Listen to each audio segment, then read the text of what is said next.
In other news now, the United States Department of Homeland Security has announced plans to deport at least 79 Nigerians listed among what it described as the worst of the worst criminal aliens in the country.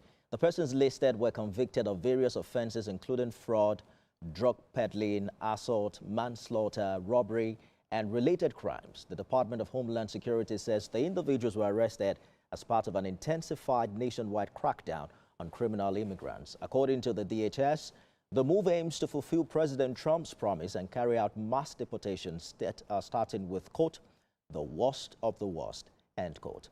The Trump administration has continued its crackdown on criminal and illegal immigrants across the United States, with many Nigerians reportedly affected by the policy. Some other African countries listed are 18 from Ghana, 28 from Kenya, 5 from Burkina Faso, and 6 South Africans.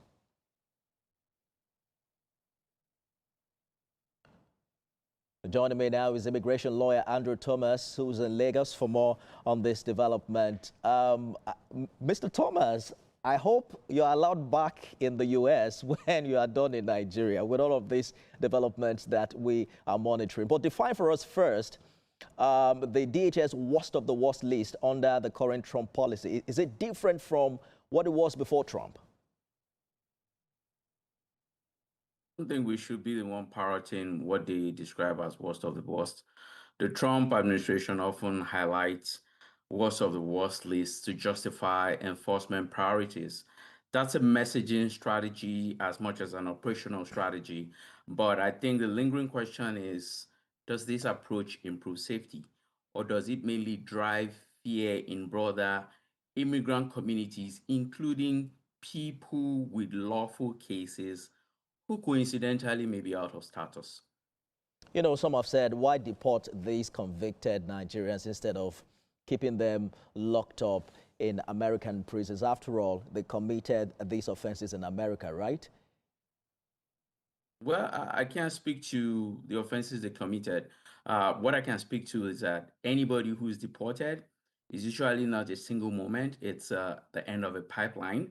And typically, if you end up on a removal ready list, it's because of one or more of this. It's either you are arrested by ICE, or you have a final removal order, or you missed immigration court and didn't get a notice and you were removed in absentia, or because you have felony convictions that trigger these harsh immigration consequences of deportation. So when they say worst of the worst, I saw some of the reasons why some Nigerians were being deported, illegal entry back into the United States.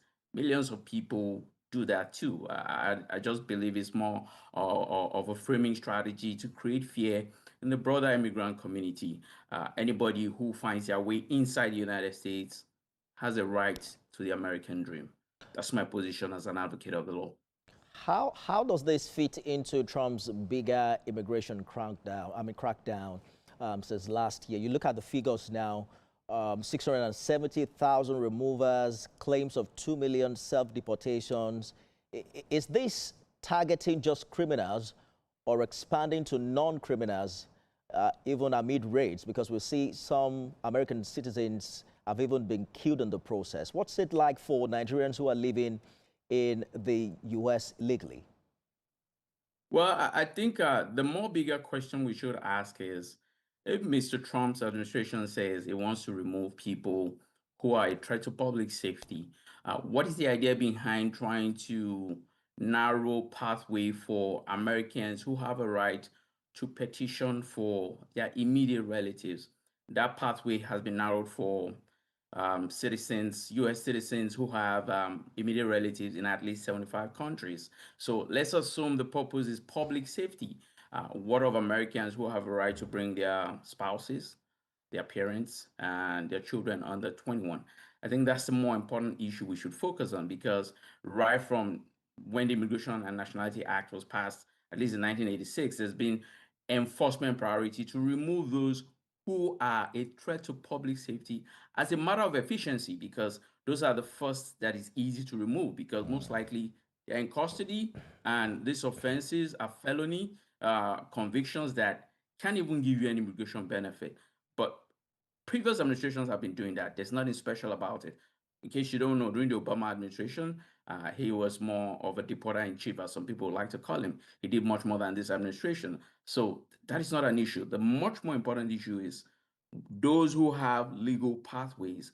Why are those pathways being narrowed by the Trump administration? Looks like the end of the journey, the American dream for these 79 Nigerians. But hopefully, the other Nigerians who are living lawful lives and who are in America legally can also enjoy their stay. That's our time. I've been speaking with immigration lawyer Andrew Thomas. Thank you so much for your insight. Thank you, Nifemi.